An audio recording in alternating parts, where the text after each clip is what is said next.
Welcome in, everyone. Dogs Down South. This is our weekly podcast covering all things Georgia football. But tonight, we are starting SEC Summer Preview. It's going to be a fun night. I got my man, Rich Man. How's it going, buddy? Good. How you doing?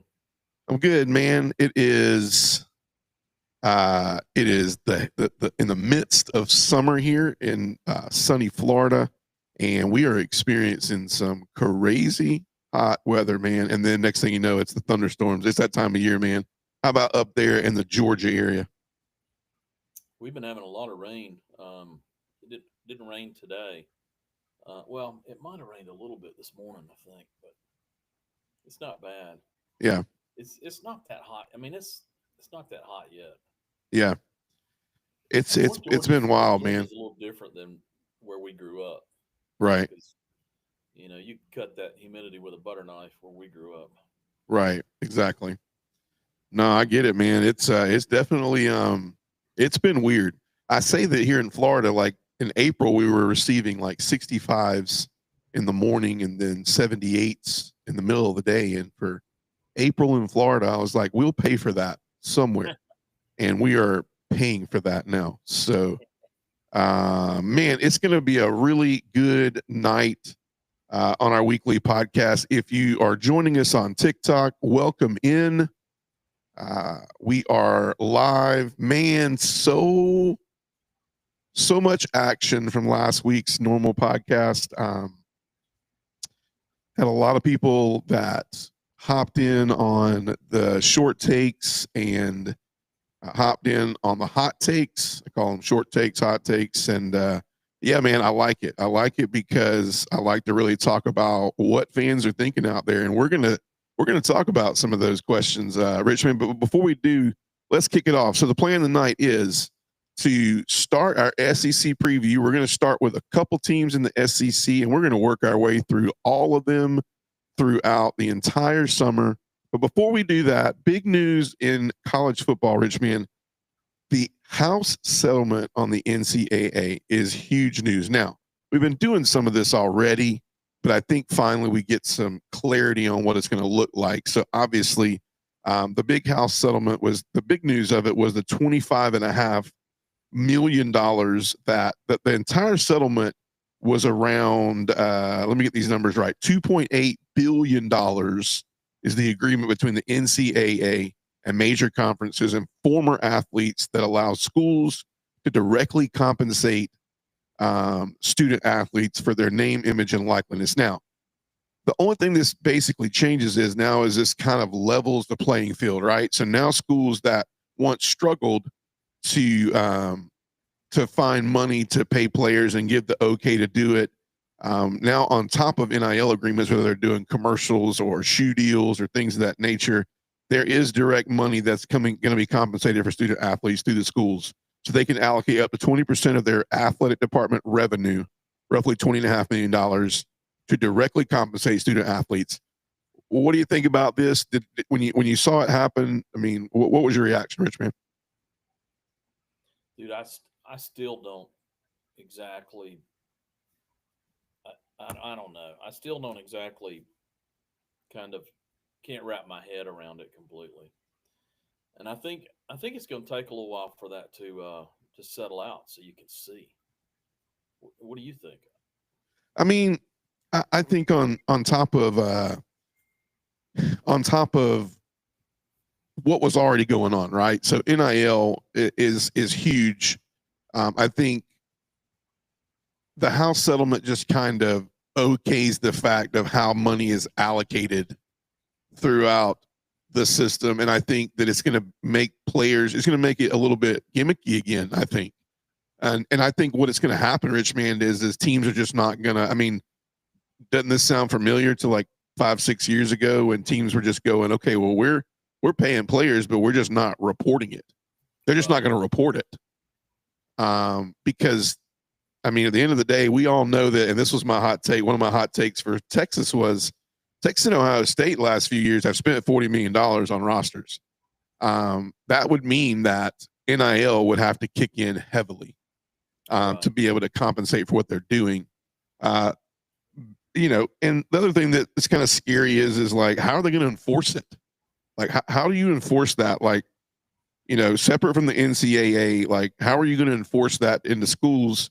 And it seems like now we've just given the okay to say, hey, and they did all this without any like stipulations. Like, what is that built off of? Is we talked about this in a couple of episodes earlier about what is the incoming freshmen like? Should there be caps? Should there be contracts? Should there be if you're a sophomore or junior, should you, if you take money, them in high school, right? So like, what? I mean, we all know that. Did we say this last week that some schools are paying $20,000 a month to some of these guys to stay committed? Yeah, I mean, FSU was paying some kids in Georgia like $10,000 or $20,000 a month, just dropping it in their checking account. right, right. And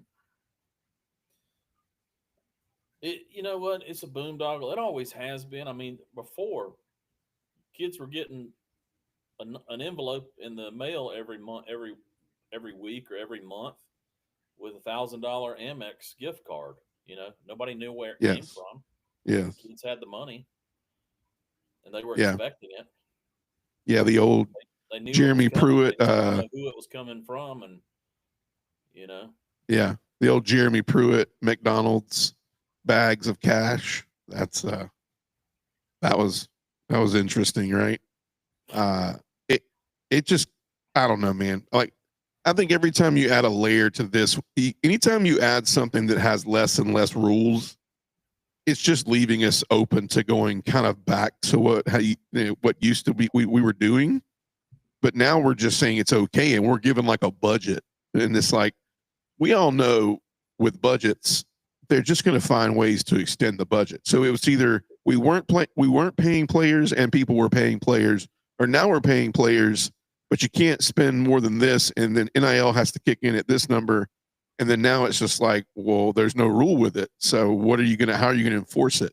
So now you just basically said, well, now you can pay players, but what are the Texas schools? What are the Ohio States? I mean, you could throw Georgia in that. The Georgias, the Alabamas, the USC's, any schools that are big revenue schools.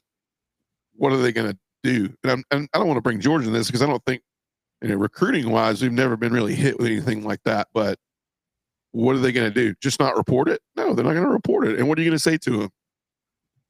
You think those players are going to come and say, "Yeah, I was paid way over what I should have been paid"? No. Well, it's going to be interesting to see how the playoffs works with this.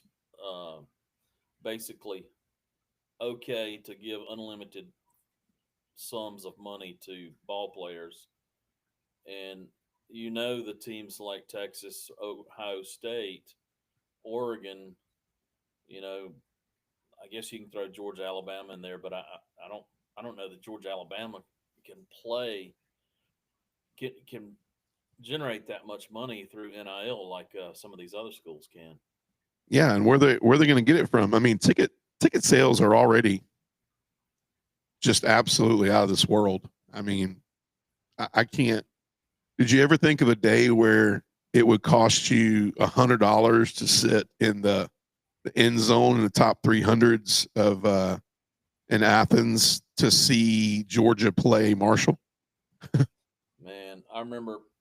I think we had season tickets. I think they were either $15 or $20 on the face value, and I had 5 tickets one time, and I sold them for $80 a piece, and went to a bar, and I was like, man, I just got rich.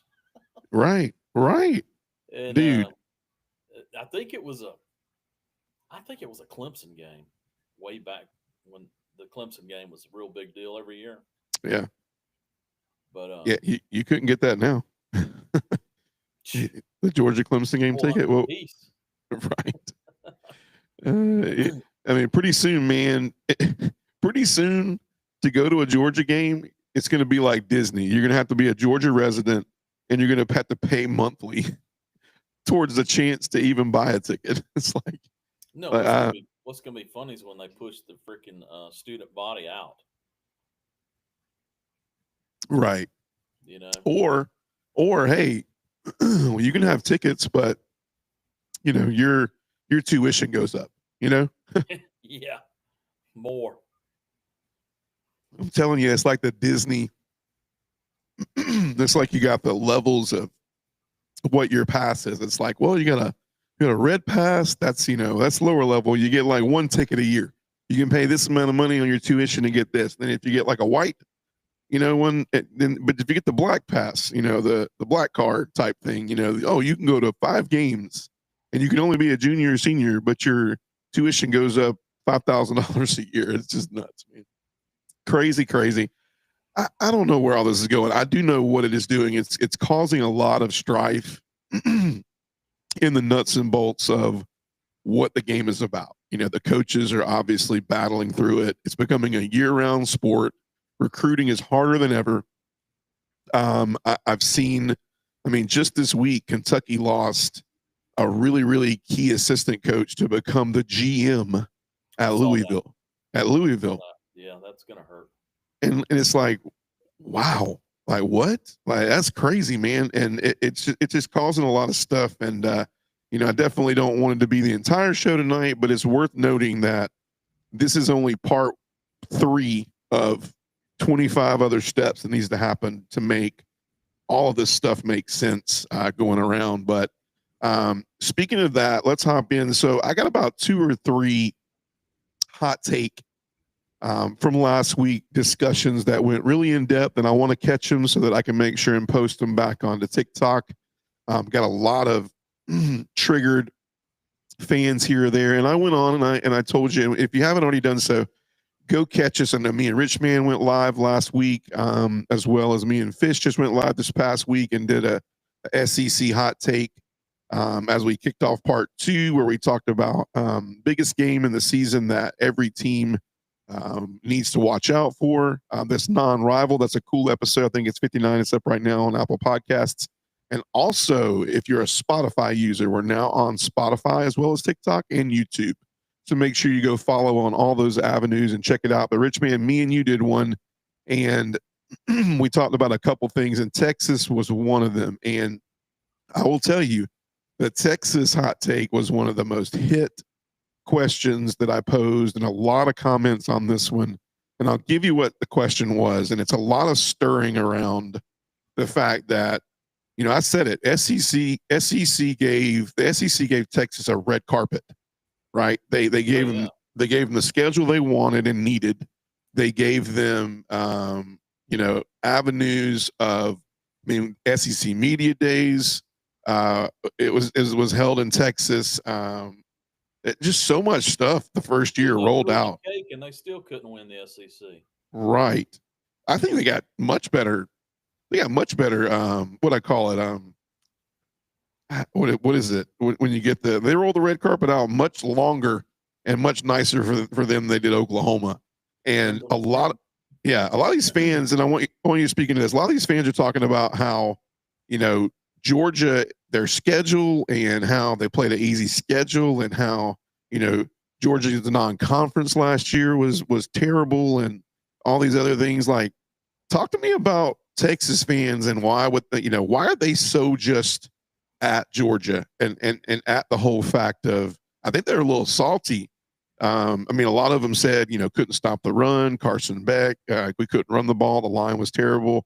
And my rebuttal was, I get it, but look, man, the first thing you got to understand about Texas is they take steak and they turn it into barbecue. So you got that backward thinking going on to start with. Yeah. And now you got all these Texas fans are counting the eggs before they hatch. Because they've already won the SEC. Right. It's silly.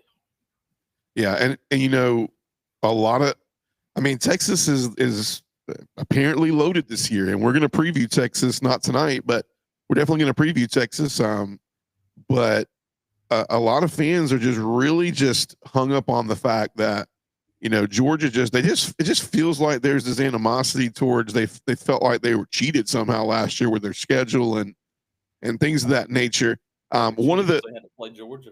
Yeah, I get it. One of the exact questions or comments that I had off of the Texas comment. My Texas comment and my hot take on Texas was that that Texas needed to be careful, because I feel like Arch Manning, he might not be like, you looked at Eli Manning and you looked at Peyton, right? And Peyton was the guy who came out, and I felt like, I don't know about you, but Peyton was the more polished quarterback of the two.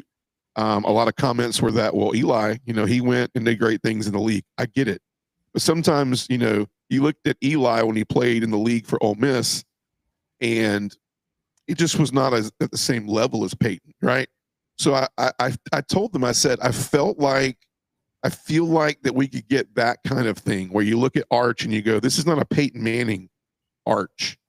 This is like an Eli Manning Arch, where it's like, Ole Miss didn't win any national championships when Eli Manning was at the helm at Ole Miss, right? So, like, can he elevate them on a day-to-day? He came in against Georgia. Yes, his legs were effective, but the arm, it's almost like they didn't even trust him to throw a pass. I don't think they trusted him to throw a lot of passes at all in any kind of duty he had. He added an element with his legs last year. So a lot of them, the hot take is Arch Manning really for real? Is he really going to add up to this hype? And the question is that Georgia's a little bit salty because Georgia didn't get to sign him, and that he picked Texas over Georgia. Speaking to that real quick, how do you feel about Arch Manning? How do you feel about when we missed out on him, and why is Texas fans so high on Arch Manning? Well, they have to be high on him. They don't have anything else. I would like for him to come to Georgia, but he would have had to compete. And, he's competed there. He's been the second string last year. I don't know why they're salty, but about the quarterback situation, other than maybe there's a little fear factor going. But we've got the same thing with Gunner. We think Gunner's going to be really good, but we won't know until about 2 or 3 games in the season. Right. And same with them. Right. He's got to start off with Ohio, so that's going to be a tough one. Yeah. And he could lose Ohio and still pull out a good season. Right. So I don't know, man. It is. I do agree with you, though. I don't know if he's is going to be as hot as Peyton. He may be a little more. I hate to say that, sloppy. Yeah. Like Eli, but we'll see. I agree. I remember Eli, and yeah, Eli was talented. He was a Manning. He was a lot of God-given, God-gifted talent there. Very smart guy, great decision maker for the most part. I don't know if Eli's that smart. I think he was not smart enough to get razzled, right? Especially in the pros, right? He had some terrible play, but it just never rattled him. Right. He could be playing terrible for 3 quarters and then look like, he'd be like, oh, okay, I'm gonna have a good quarter and pull it out in the 4th quarter. But yeah, and that's back in the day when Ole Miss didn't have a lot of, talent built around him. I could talk about Ole Miss in 2 sentences. It was Patrick Willis. Beat Georgia though, so yeah. Well, but I would tell you that we sat on we sat on the edge of our seat with Mark Richt and Donnan and Goff a lot of years when we didn't need to nor have to. Those are years I was a kid where I used to sit back and just go, I didn't know much about statistics and things. I knew their name. I knew if we won or lost, and we were losing more than we won. So I didn't really care about what they knew or where they came from. I just knew that they needed to go because we weren't winning. And so we won a lot of games with Rick. It was just we had a lot of talent. It's just we never could crack the big one, and what we've learned now about recruiting, it has a lot to do with high power recruiting in the trenches. Yeah. So that those skill players that you're bringing in that are going to go all pro, they got a foundation to play behind. Yeah. Rich Man, for time's sake, the other hot take that really was hit on was I made a comment on a hot take about Stetson Bennett, and my big thing this year is it reminds me a lot of the season of unknowns when Stetson was coming in. and he wasn't really even known. Like a lot of people are looking and going, why isn't Gunner, rated a little bit higher in some of these guys' minds as far as quarterback rankings, things of this nature? If you remember, JT Daniels was the guy who was being rated as the quarterback for Georgia the year that Stetson stepped in and we won a national championship. So, dude, and half the fan base hated him. Right. Wanted him benched the whole time. Exactly. And so I don't mind that, but what do you like?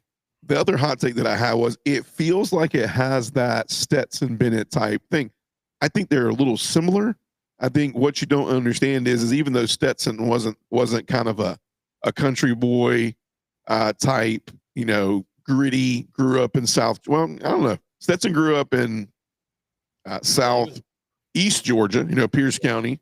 I find Hunter to be a little bit more of kind of a roughneck type kid, right? But like similarities, right? They got a lot of moxie. They're from the state of Georgia. They have you feel the teams behind them. You feel like they bring a little bit of a swag that's not like arrogant swag to the team. You feel like they'll put their head in the game for you. You saw it with Gunner last year when he, dang nearby got knocked out of the game to score that touchdown in the SEC championship. And so it has that feel, right? And so here's the hot take is that it's going to be that type of year for Gunner. We may could see a quarterback like Gunner pop on the scene and put up some of those numbers and possibly be the key to winning Georgia national championship. But here's the comments coming from left field, and that these are Georgia fans. They're like, Mike Bobo. It doesn't matter about Gunner. It's Mike Bobo, and Mike Bobo should have been gone, and Gunner can be as good as he wants to, but Bobo will be the reason he's held back. Now, I had to tell the truth in there and know that we did a whole session last year, and I raised my hand and I said, is it time? Is it time for Bobo? Maybe I was in my feelings a little bit. We all get that way, but this relationship with Gunner and Bobo is different. Goes back a long time. Bobo recruited him in South Carolina, left South Carolina. And Bobo's offense is at South Carolina, also at Auburn. I don't know if you remember when he was at Auburn, this coach named Brian Harsin, who was an absolute failure at Auburn. They actually were doing really well. Had one of the best offenses in the SEC. And do you remember why Mike Bobo's offense went downhill in the middle of that season with Auburn before he left Auburn to come to Georgia? Do you remember what happened? Yeah, Bo Nix. He broke his ankle or something like that. So, and he had the best offense in one of the best offenses in the SEC. So, like, speaking to that, I know we've talked about Bobo. We're fresh. We're new. This is new 2025. We're trying to start the year off with positive Bobo comments as much as possible. But how do you feel about the relationship of Bobo and Gunner? And do you feel the same about? Do you feel good about that relationship to where this offense could be a little bit different than the Bobo Beck duo?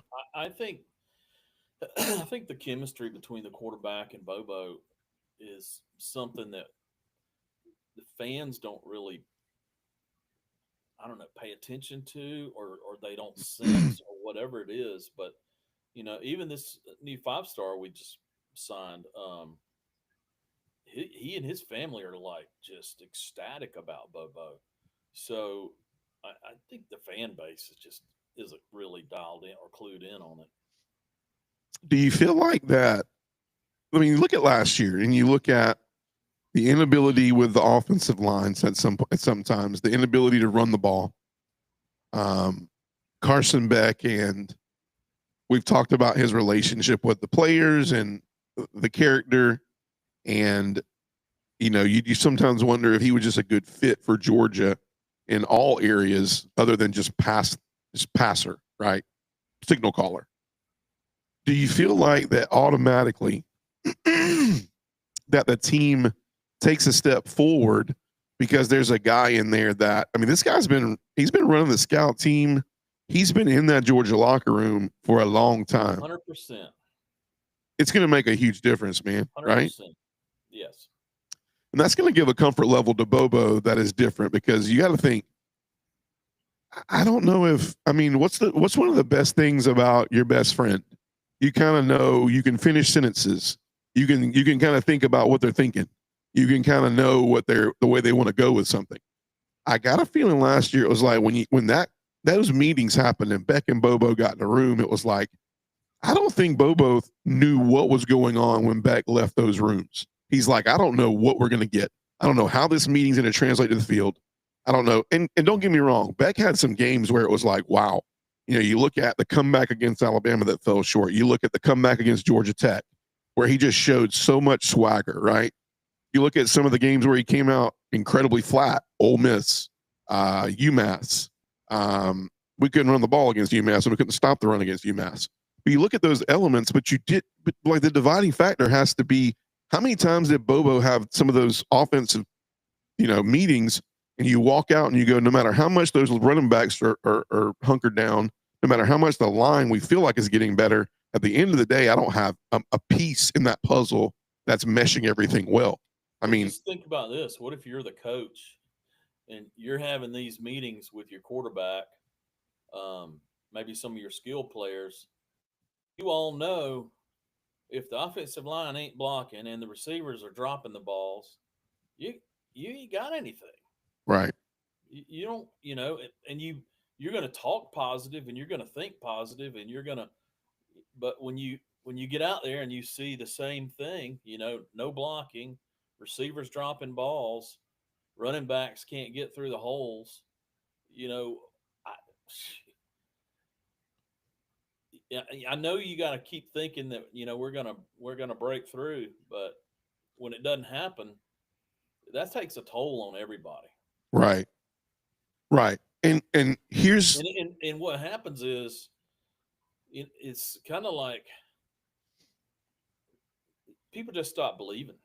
yeah, that's it. That's a really that's And I mean, perfect. and even maybe, and I've never coached, but I would say even if I was the coach, and those are the things I'm dealing with, I'm going to go through the motions and I'm going to say the right things, but in my mind, the things that I can't say, I'm sitting here thinking, we're screwed. Right. And I feel like too, it's like there's no voice of reason in that huddle. Kirby can't get in that huddle. Bobo can't get in that huddle. Nobody can get in that huddle. And there is in the ear of the quarterback as we've ever been in technology. There's an earpiece in that helmet talking at all times.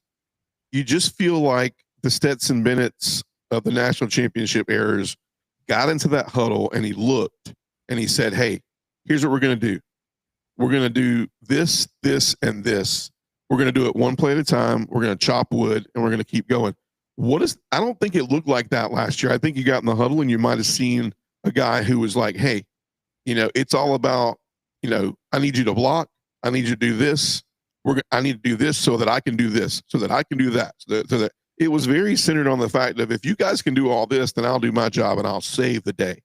That's just what and forgive me if I'm giving a bad take on Carson Beck, but we'll see this year, because it's on both sides, Georgia and Miami. And we could dig into that all day long, but I personally think that, when you look at Gunner, this is a lot more than just arm strength and play calling. It's moxie. It's, people in that huddle looking at a guy that they can rally around. They're looking for calm when the storm is just ripping and roaring. They're looking for connection. They're looking for leadership. They're looking for, I've been here.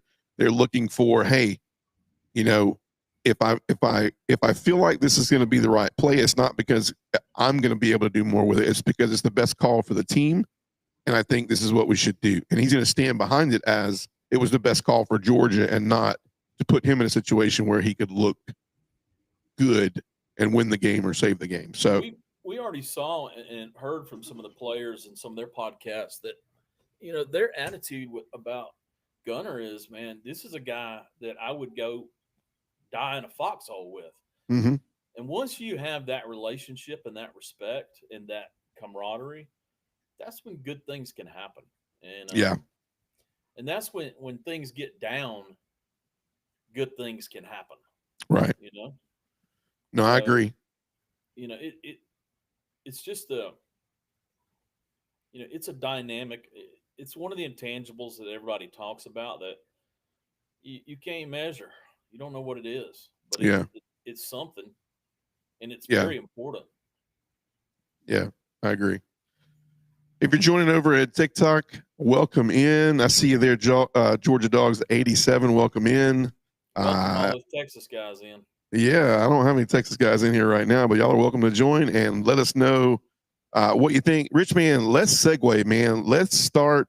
Let's hop into our summer preview. We're going to start. So obviously, the easy one is I did pick this year. I'm picking Mississippi State to unfortunately finish towards the end of the barrel in the SEC.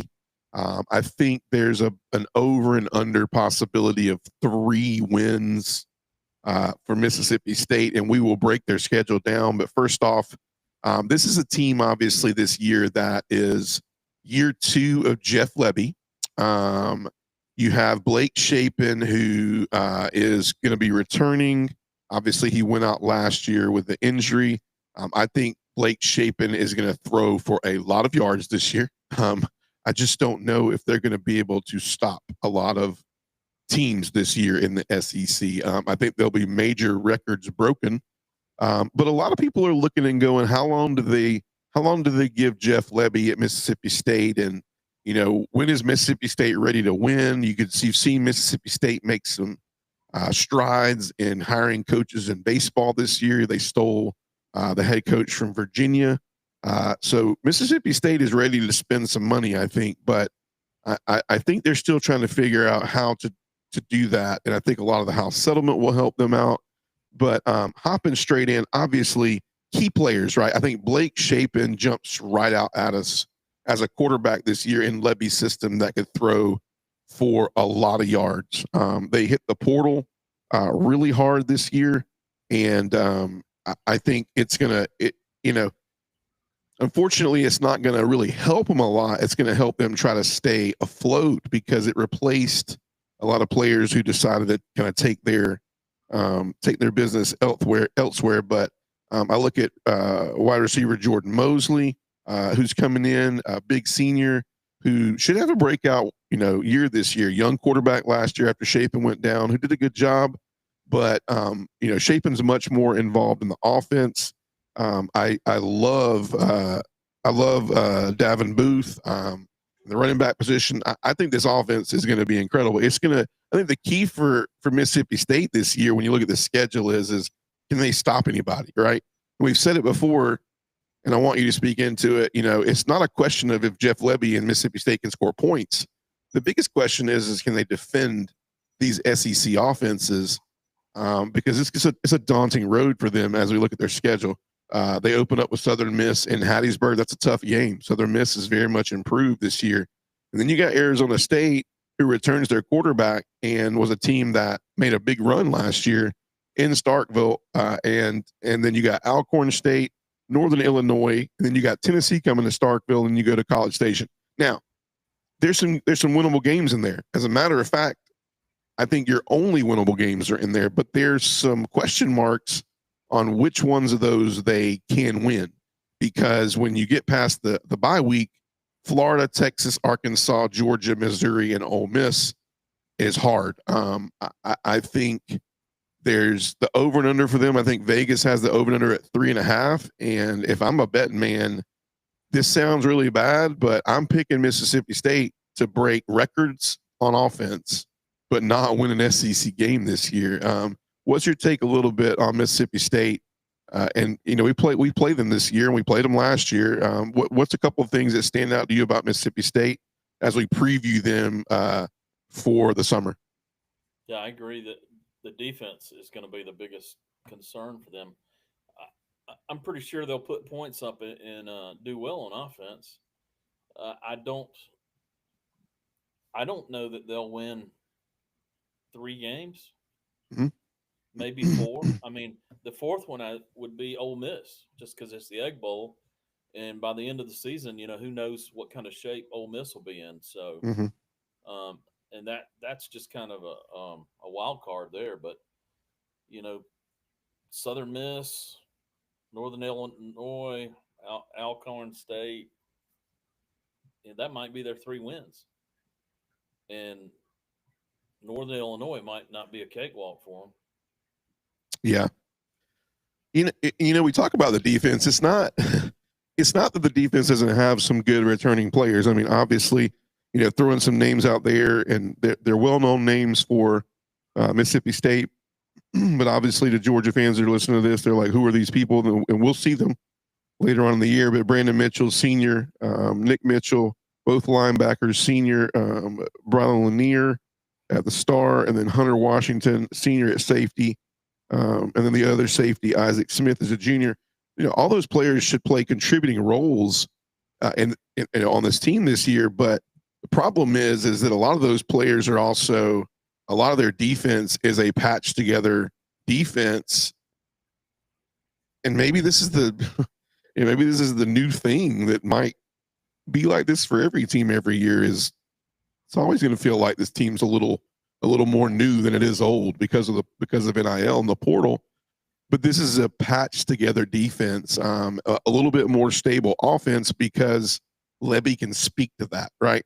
And I don't know. I know I can look down here and see it, but in my opinion, the defensive coordinator, the coach, is a real long shot, and a lot of people are like, why in the world did you get this guy? I mean, I heard he's just a little bit on the edge, risky, run some weird stuff. And when you have an offense like Mississippi State's, they're either going to score a lot and not be on the field a lot, or they're going to not score and not be on the field a lot. Because as we know, you look at the Tennessees of old, the Josh Heupel offenses, when they're scoring, great, because they're on the field, they're running 5 plays and they're hoping they score, and their defense is over there. And they're back and forth, but it's easier for a defense to play a little bit winded with a 30-point lead than they're playing winded with an offense that's not producing any numbers, and they're continuously having to, guard people in their own zone. So that's tough, man. And Shapen is the key. Shapen's the key. I think he'll put up a lot of stats. I think this will be an improved team, but unfortunately, like, we start out with them because this is a team that I have finishing at a lot of people have at the very end of the SEC. I don't see them. I mean, their SEC games are Tennessee in Starkville, Texas A&M in College Station, Florida in Gainesville, Texas in Starkville, Arkansas and Fayetteville, Georgia and Starkville, Missouri and Columbia, and Ole Miss and Starkville. Like you said, I agree with you about the Egg Bowl. That's always, rivalry games are always weird. I'll never forget the year that I think it was Mississippi State and Ole Miss played, and I think they went into like 7 overtimes, and I think they had the win, and the guy from Mississippi State scored and decided that he would get on all fours like a dog and raise his leg and pee on the emblem. And you remember that? And I'm just sitting there going, you had the win, man. Like, you had the win, and then you did something stupid, and then you had the loss. And that's just a struggle bus, man. But I mean, I think we would agree that they're going to have to either get to those 3 wins, they're going to have to get Southern Miss, Alcorn State, Northern Illinois, and then it's either Arizona State or Ole Miss to me. Maybe Arkansas, but it's in Fayetteville. I could see Arkansas. I mean, we're gonna preview Arkansas as well, not tonight. To a preview of some Kentucky people too, and they're not. That's Southern Miss bothers them a little bit because Southern Miss has improved, much improved. So I agree. That's not going to be a cakewalk for them either. Yeah, I agree. I just think it's going to be tough for Lebby this year, man. And like I said, we're previewing all 16 teams this summer, and we started out with Mississippi State because it is the most cut and dry. I think big analysis for them is, Lebby's second season, certainly more talent, right? Coming off a 2-10 season last year with some injuries, biggest problem. I think it's just going to be marginal improvement. It's nothing to really write home about. And this is a tough league this year. I mean, Mississippi State could go out there and beat I mean, you put Mississippi State right now in the I'll just go out there and say it. You put them in the Big 10, the Big 12. I think they win a few more games. What about? I mean, what do you think? I mean, I'm it's missing not a really. inconceivable that one of these other, I mean, they like a Florida or a Missouri could have a bad day and drop Right. one. Right. So, I mean, that can happen in the SEC. Agreed. Agreed. You know, we think Florida's much improved this year. I think Missouri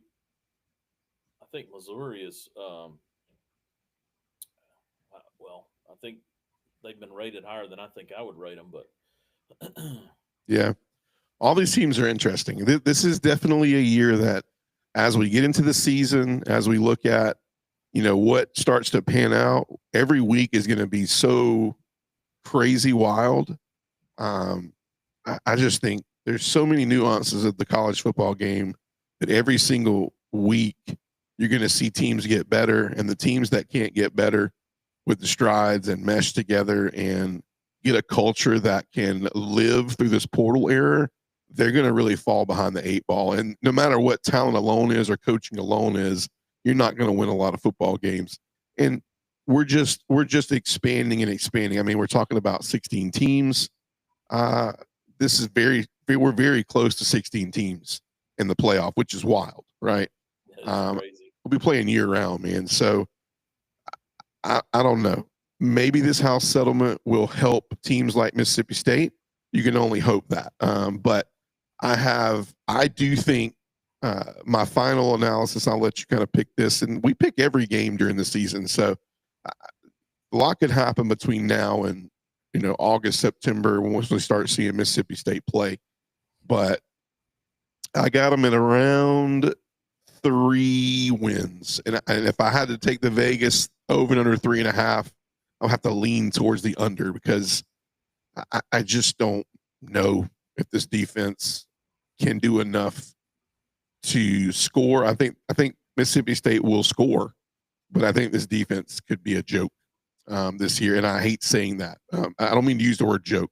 I probably need to say it's still not there yet, is a better terminology for it. And I think the game, I agree with you. It's, to me, I think they can get Alcorn, they can get Northern Illinois, and there's their 2. And I think they have to find their 3rd between Arkansas, Ole Miss, maybe Missouri, and Southern Miss. I don't think Arizona State is a win. So I got less than 3.5 games, and I got no SEC wins. So let's partner that, though, with a team who is, as we preview, we're going to knock out 2 teams tonight. The other team is going to be the LSU Tigers, from LSU fans out there joining. Welcome in. We're going to talk a little bit about LSU. Remember, these are just opinions, right? We're taking a lot of information from a lot of sports writers all across America who have kind of said the same things. We're adding a few of our opinions to it. But all in all, you're happy to hop in. I'd love to hear your take. I'm always a person that's wanting to learn more about your team.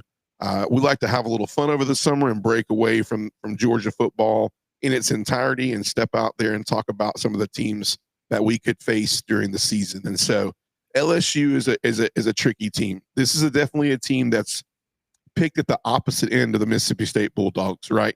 Rich, man, this is a team that I think a lot of people would say this is their year, maybe, right? 6 in the SEC. Is that right? I'm seeing them as high as 3rd. Well, I think the key here is Nussmeier.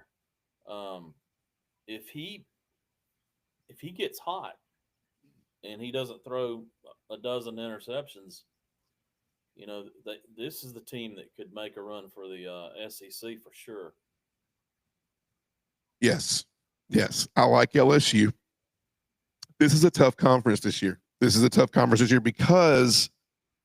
in years past, there's always a team that I look at and I go, now, man, there's so much that could happen with this team. But if it goes bad, it goes bad. And if it goes good, then obviously, to be cliche, it goes good. But the reason why I think LSU has a really good shot this year, I think, I've said this before, I think LSU has spent the money this year. Brian Kelly's gone in his own pocket to get some players, or I should say to put some money in to dabble. into getting some players paid what they need to come to LSU.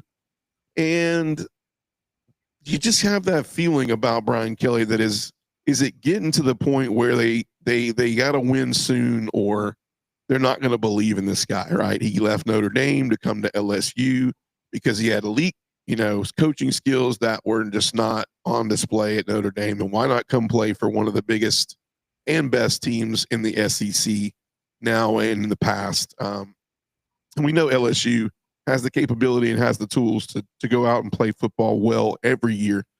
But I agree with you about Nussmeier. I agree with you about some pieces. I think Harold Perkins Jr. is someone that I just feel like has, it was a surprise. I was surprised to hear that he returned. Their linebacking core is going to be outstanding. I think they've gotten some great receivers to get around Nussmeier. I think one of the things that they needed to strengthen up was that defensive line, and I think that's going to be a better defensive line this year. Oh yeah, I mean they're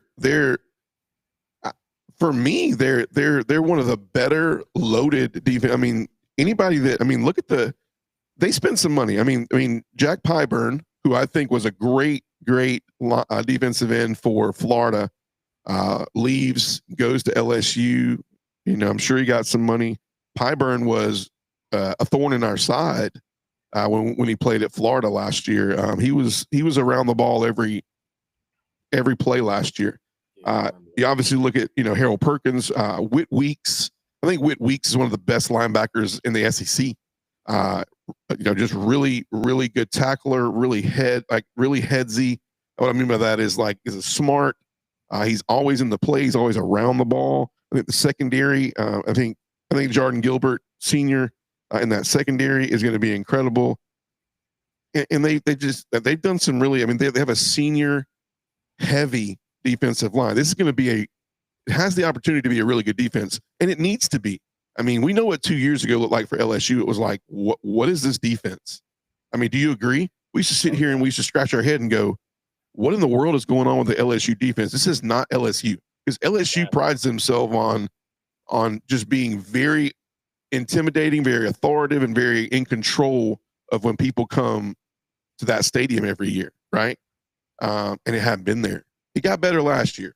2 years ago, I would scratch my head and be like, what is this?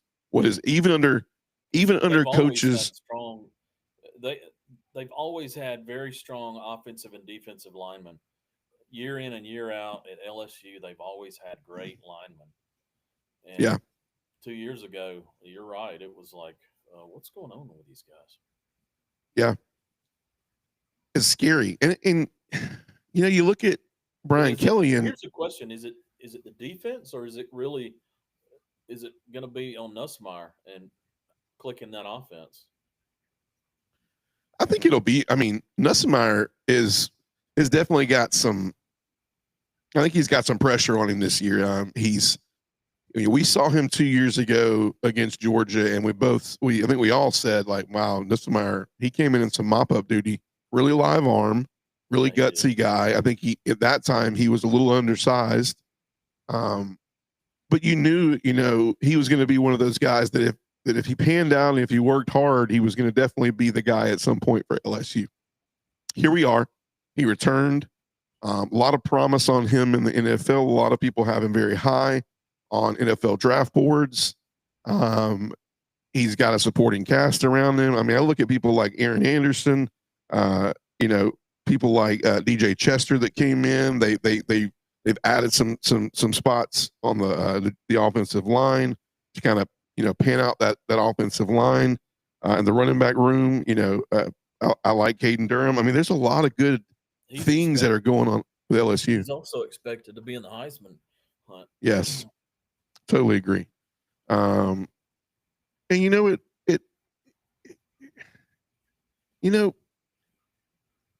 just have that feeling. I keep saying this, but you just have that feeling like, when does Brian Kelly, when does he make the move? Like, when does it change for him?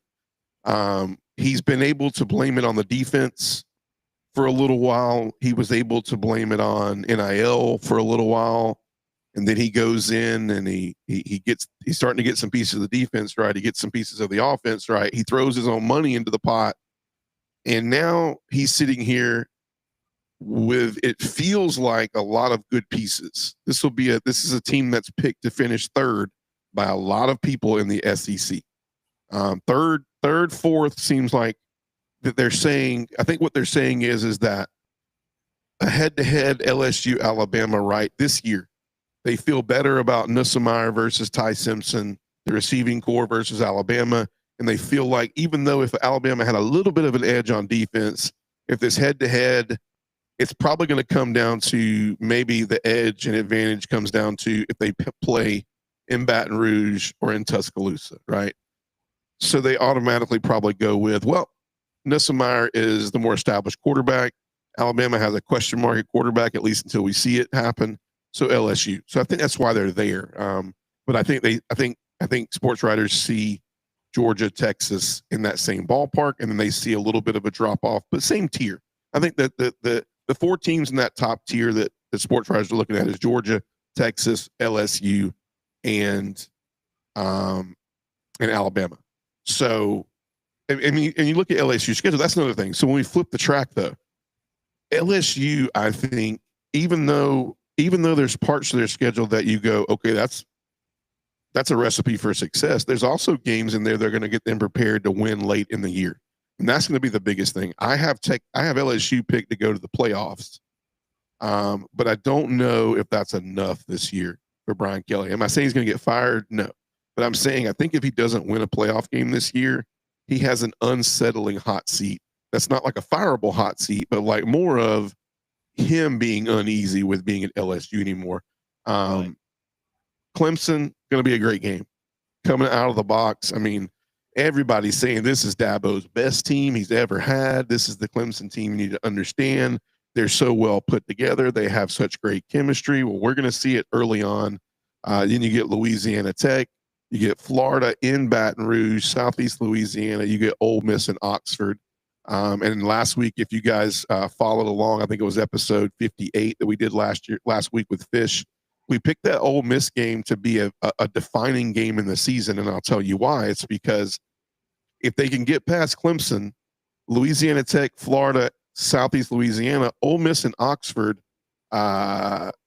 you look at an LSU team that could be having South Carolina come to Baton Rouge and then be undefeated. And if they win that game, there's a very good chance that LSU could stay undefeated until they go to Tuscaloosa and Alabama. So that's why we had that as kind of a game-defining moment. But I think, awesome. yeah. I think that this is a 3-loss LSU team this year, and if they really press, maybe they get 10 wins. But I think the 3 games that you got to worry about that worry me the most are Clemson, Alabama, and I think there's a toss-up between Florida and South Carolina. They both come to Baton Rouge, but I don't know how healthy DJ Lagway is, and I don't know if South Carolina has enough left in the cupboard to support Lenore Sellers this year. And those are all, we're going to talk about those teams later on, but LSU could be a 10-win team this year. But to kind of cap off LSU, like what's kind of your things you're looking to see from? We don't play them this year. Obviously, Georgia doesn't play them. But like, what do you think about LSU? Where do you got them? Do you think they're in the right place? I think they're in the right place. I would love to see them undefeated walking in to see play Alabama, and I think they can. Well, we have to wait and see. I mean, Florida and South Carolina. It's just hard for me to see them. I mean, I know they're improved, but I don't know how. I can't throw them way out there and say that they're going to beat LSU at home. Yeah, this is a good LSU team this year, man. I like this team. Man, I think really, this is Brian Kelly's year. He needs to own it. I mean, they've restructured, man. They've restructured. They really worked on this roster the past 2 years. You know, Brian Kelly, he may have griped and complained, and he may have done a lot of things, but he's restructured this roster. This roster is good this year, barring injury. I mean, it's just got a lot of good pieces. Best roster he's had in 4 seasons at LSU. Easy. Um, I don't want to be going back to this episode in about 3 months going like, what happened? Because you know, the pieces are there. You look at, you know, you also look at last year's schedule, right? You know, the loss to USC on the road, right?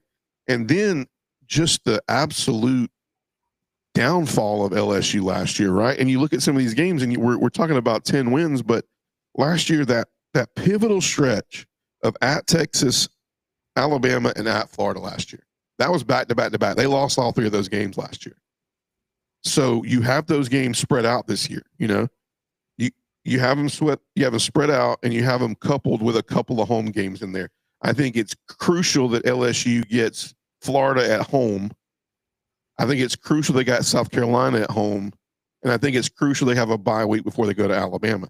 That automatically, to me, it changes the game, because last year they had all 3 of those games back to back to back, and which kept them from, you know, it kept them from going to a playoff. And so health, schedule lining up a little bit better. Everybody says it. This was another thing on TikTok. Everybody said, well, it's the same schedule from last year. You're right. These are different teams, and they're home and homes. And we all know that, you know, it's a different environment for LSU to go on the road than for somebody to come to Death Valley. Right. I mean, huge. I would tell you that environment, and it's almost always a night game. The only reason why they play a day game is because they had an open slot, and they were playing Nicholls State, and they just happened to have an open spot, and it was the best game. It's too dang hot to be playing anytime before 5:00 in Baton Rouge, and so it's going to be a night game. That's a loud crowd, and the crowd is just a difference maker for them there. And so, you know, I'll let you hammer at it too. But final take, I think, is LSU's got a shot to, you know, Clemson. I think will be a really good game. I think they beat Clemson. I'm just going to call that one. So if let me ask you this: so if Clemson and LSU match up and it's a close game, who do you give the coaching edge to? I think I give the coaching edge to Dabo, and it's because I think it's Garrett Riley. I like the offensive coordinator. I like Klubnik in another year coming back. I mean, to me, Klubnik and Nessemeyer remind me a little bit of each other. They had to have the same swagger. Actually, they're very similar. But I'll be honest with you, these teams are very similar. Defense from Clemson, I heard, is returning a lot of really good key players, and you know, it's hard enough to preview all the SEC teams, so I don't know everything about every team. You know, in the ACC as well.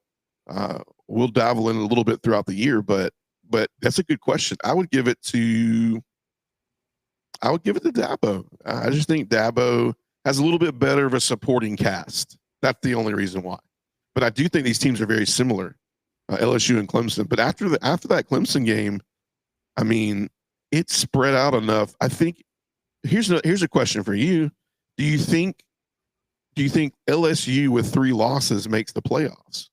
And those 3 losses would be to, I think those 3 losses would be if Clemson can beat them, Alabama, if Alabama beats them, and I think, I don't know if Ole Miss can beat them.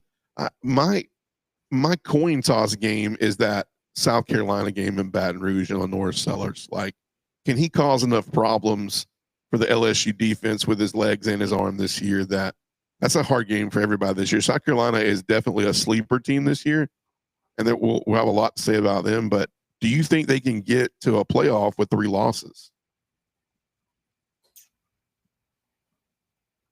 I don't know. That's tough. Well, it depends on how bad the SEC shreds itself. Yeah. I'm going to step out on a limb and say it depends on. I think the way that LSU can get into the college football playoff with 3 losses is depending on what the outcome of that Clemson game is. It depends on if they either win, obviously if that's a loss, it depends on how bad the loss was.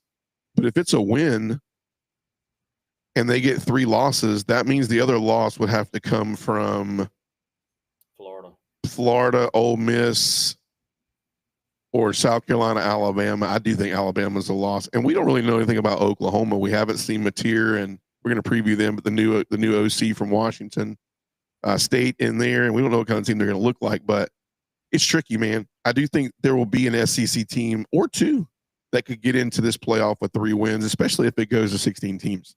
But as a wrap for tonight, go ahead. What do you think the chances of them running the table? I think LSU has a great team this year, but I do think that this is I think this is going to be a tough slate for every SEC team, and no matter how good every team is, I think it's hard to be good every single week in an SEC schedule. I mean, I will tell you that there is a possibility that no matter how good Texas, Georgia, Alabama, and LSU are, they still could all have a loss or 2. It just happens. I mean, it really does, man. You're asking these kids. I mean, the roster and the complexity of the roster and the portal and so many moving pieces nowadays with that. It's hard to get roster continuity and culture good enough to be able to have rocky games. I mean, let's just say that LSU goes to, in my opinion, like you could go to Ole Miss, right? You could go to Ole Miss and go to Oxford, and then you could go in there and you could have an emotional win. You win in overtime. Then you could have a week off and you could be undefeated. You just beat Clemson, you beat Louisiana Tech, you beat Florida, Southeast Louisiana, and you have an emotional win against Ole Miss. You have a week off. It would not surprise me if you don't overlook a South Carolina after all those games, because South Carolina is good enough to beat any team in the SEC. Because Lenore Sellers, I mean, from what everybody says, he's that good. So it's going to be hard for a lot of SEC teams this year to run the table. As a matter of fact, we can say it right. We can end the podcast tonight and say this. Do we think there's any team in the SEC that will run the table this year? I don't think anybody will run the table, but I think if anybody runs the table, it's liable to be Texas because of the weakness of the schedule. But I do think that I think the SEC schedule is weak, but I think they are going to have their hands full when they have to go to Columbus, Ohio. That's going to be, yeah. So, I mean, literally, you look at that's going to be a interesting game, and then the Clemson and LSU is going to be very interesting. Yeah, I agree. Because those could be those games will have long-term consequences, possibly. I agree. Well, hey, we've previewed 2 teams to get to kick off the summer. We dabbled into Mississippi State. I think we both agree that Blake Shapen and the offense is going to be really dynamic this year. I think where the struggle is going to be is on defense and adapting to some of these SEC offenses, and they're going to struggle to win an SEC game. And then obviously we just previewed LSU, talked about the fact that LSU. We tried to pair a team we feel like is going to be solid in the SEC with a team that we don't feel like is going to do very well this year. LSU is a team we feel like has 2 or 3 losses on their slate, but we do feel like they're a playoff team. Nussmeier is going to be really good this year. I think the receiving core is going to be improved. The defense is going to be, I think, very good, very, very good defense that they're going to field this year in Baton Rouge. I got high hopes for LSU. I think LSU makes the playoff this year, and I think they have to because this has got to be Brian Kelly's year. He's done a lot to comb this roster into. Brian Kelly needs to put some hot sauce in the Gatorade at halftime. It's got to happen this year. For me, if I'm an LSU fan, I'm not talking about from the outside looking in. A lot of people from the outside looking in go, well, Brian Kelly's done some good things, and Brian Kelly's a good guy, and Brian Kelly this, but the fans are like, it's like Georgia fans, man. It's like we know what we have. We know what we're working with. We know the heartbeat. I mean, we named some players. I mean, you can go down this roster and look at Harold Perkins and Whit Weeks and Jaden Gilbert and Garrett Nussmeyer and DJ Chester. And, I think one of the hidden names on here is Jack Pipe. I mean, Jack Pyburn's a really great transfer that they got from Florida. I mean, that kid's he's a gamer.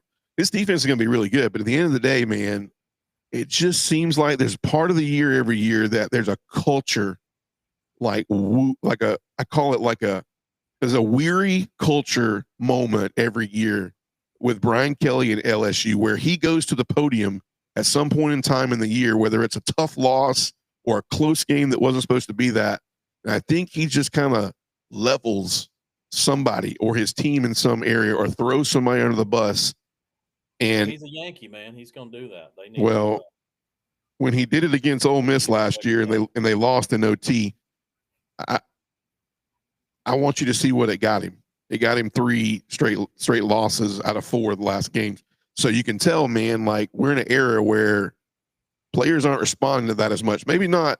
Maybe they're responding to it, but I don't know if they respond to waking up to it and seeing your coach doing an interview at the end of a game looking like he has the worst team in college football and not too much to say great about them. And I get those conversations need to happen, but maybe need to have them more in a closed environment in a team meeting and not putting them out there on all sports avenues where nowadays, just like we're doing right now, where there's podcasters and there's news anchors everywhere waiting to give your 30 seconds of disaster at the mic to everybody in the world. So it's Brian Kelly this year, man. He's a dividing factor. He's got the roster, but can he hold it together? He's like a bad psychiatric patient. You don't know if it's going to go left or right. Rich man, final thought for the night before we head out of here, and I think it's a good one. And before we do this, if you haven't already done so, just throwing it out there. We're on TikTok, Dogs Down South. We're trying to get to 10,000 followers on TikTok. Please go like and follow us on Dogs Down South. YouTube, Dogs Down South. 1,000 followers is the goal. We are inching our way there. If you haven't done so, hop over to YouTube, follow us over there. Facebook, you can find us. And then 24 hours later after this, you can go catch us and follow us and never miss a single beat of the Dogs Down South podcast. We are 24 hours later. We are on Apple Podcasts where I think, if I'm not mistaken, Rich, man, this will be the 60th episode that we toss up there. And then we're also on Spotify now, which is a new platform for us. So go check us out on Spotify and Apple Podcasts. Make sure you tell your friends and go do that. But before we hit this final thought, I am excited about this season. And I think, I'm waiting to kind of see, kind of the leaves to start to turn a little bit. I don't want to rush summer, but I'm excited about this season. Number one, because there's some bulletin board material and some doubt in Athens this year, right? So my final question to you tonight is how focused do you think Kirby's going to be this year?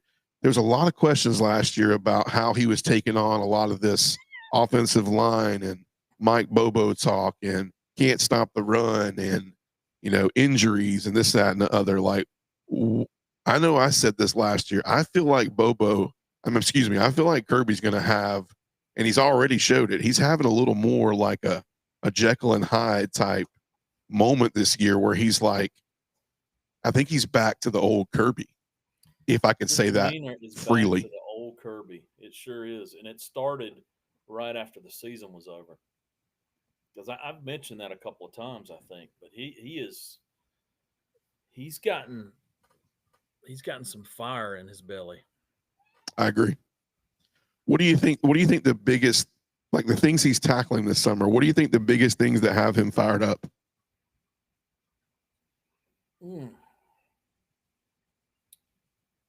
I think over the last 2 years, he has tried to figure out how to take his system and merge it into this era of NIL and the portal. And he's trying to merge this into something that will work.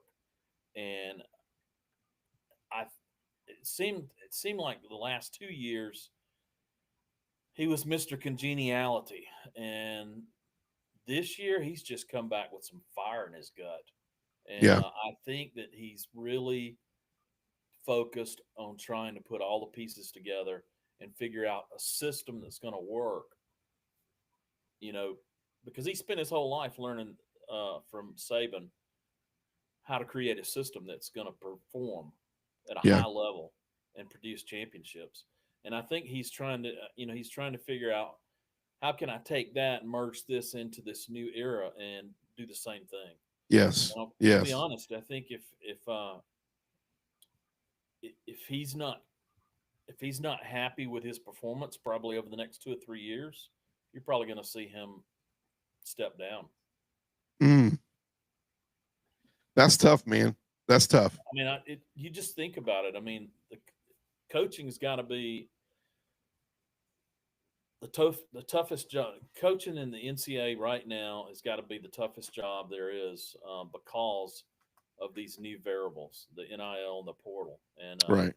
because you've just heaped that on top of everything else. And like you said earlier tonight, it's a 24/7, 365 job now.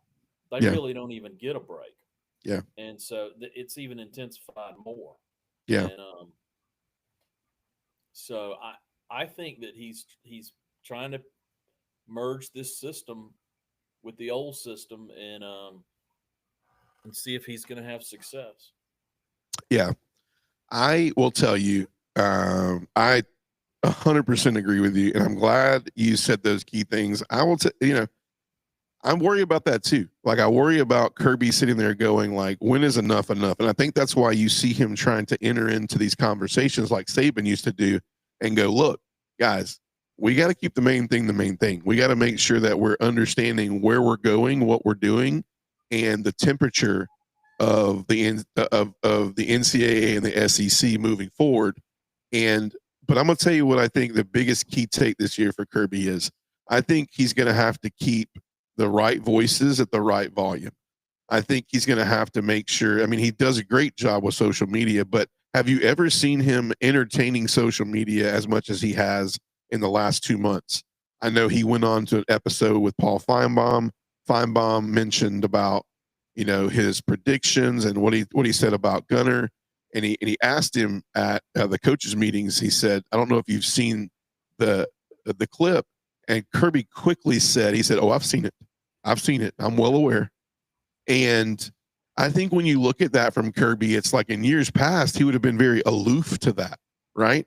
I think what you're seeing with Kirby is he's a little bit more dialed into the tick of understanding that his players need him to not only run a team like a CEO, which he does a great job of, but they need that fire in Kirby to not just not react, not just to not, to be pissed off over a headset or to be called out during practice.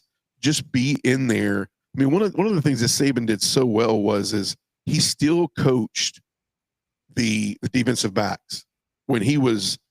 I mean, we're talking about a coach who didn't need to do any of that. He could have sat up on the, he could have sat up on the podium up there and watched his team for 2 hours and held his coaching staff accountable to it. But I think what Georgia needs is a Kirby Smart that is just a little bit more free-willed and a little bit more speaking his mind, because he's right. You are dealing with professionals now. We're paying them like professionals.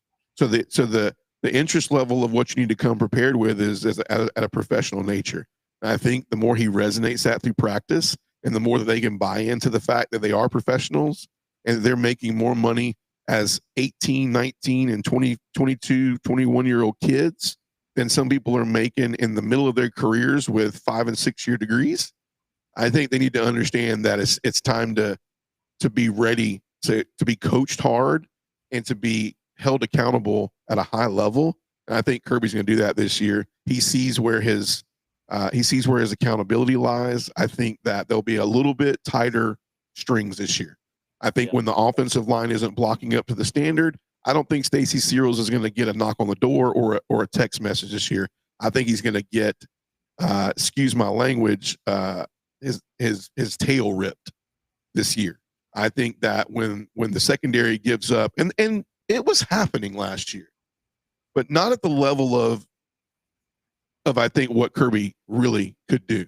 I mean, one of my biggest examples is when, I mean, we both look and know that Lane Kiffin, regardless of being called Lane Whiffen or any of these natures, he's one of the more respected coaches in the SEC and in the college football. I'll never forget when Nick Saban ripped him a new one at Alabama on some of the play callings, and it was in front of everybody. It was in front of every news crew. Everybody was seeing it. Was on national television, and there was displeasure. But one thing you saw is that Kiffin did not say a word, and he took it, and it made him a better coach. And I think you're going to see a lot of what do we call turning the soil this year like that with Kirby. He's going to turn the soil a little bit with his coaches. He's going to coach them hard. He's going to hold them accountable hard. And I think he's going to look at them and go, no, I'm not going to address this from outcomes. I'm going to address it from the fact of you need to make sure that that the outcomes are not because of we're not being prepared. It's not because we're not running the ball well. I want to get beat this year because they're better than us. And if that's the case, then there's not going to be many teams that beat us this year, because on paper there's not many teams that are better than us this year. Right. I can't think of more than 3. I mean, I look at Ohio State's roster, look at Texas's roster. Maybe my third team out there that's kind of similar in my opinion. Not Oregon this year. I think Penn State has a good roster this year. But that's where I stop. And so it's exciting. I like Kirby, and I just want to see him be old Kirby, man. So any final thoughts, Rich Man? Man, it's going to be an awesome season. I mean, just because of all the different factors, all of the different changes, the money that's being thrown around, the expectations, it's going to be a fantastic season.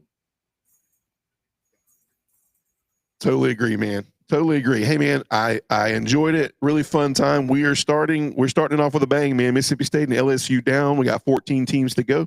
We're going to spread them out over the summer. But Richmond, as always, enjoyed hanging out.